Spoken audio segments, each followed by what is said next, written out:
In this TeamWork 5 Manager tutorial, I'm going to show you how to view your time exceptions. To do that, go to your top menu bar and click on TeamWork. Make sure you have your enterprise or location selected, then choose Time. Go to your new top menu bar and select Review. From the drop-down menu, choose Exceptions. You should arrive at your exceptions chart. If I want, I can adjust the date that I'm viewing or the number of days. If I click the arrow next to day, I can choose to view a day, week, pay period, or range at a time. I'm going to leave this on day. I can also change the day I'm viewing. I could go backwards a day by clicking the backwards arrow, or I could go forwards with the forward arrow. I can also click the calendar icon and choose a specific date. In my exceptions chart, I can see the name of the person with the error, the type of time entry, in this case these are all time clock entries, the date, when they clocked on, when they clocked off, the total number of hours for that time entry, and their status.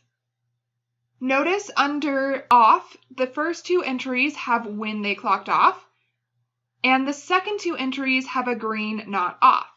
Those are employees who are currently working. Then if you look under total, you'll see the first two entries only worked 1 hour. That's why this is an error. The second two entries have 0 because they have not clocked off yet.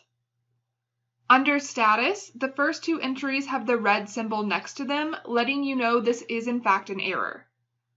The second two entries don't have any symbols because they are not in error yet. I can also control the way I am viewing this information. I can click the arrow next to open hours, and I can choose to view none of the open hours.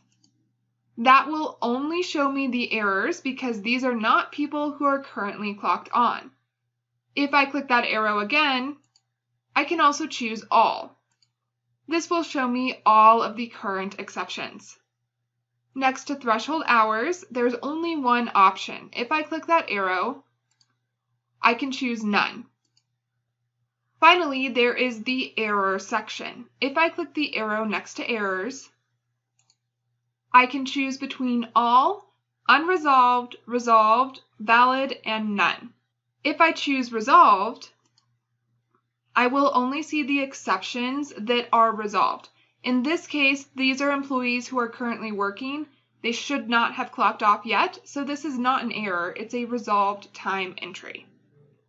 That's how you can view your time exceptions. Check out the next video to learn how to edit your time exceptions.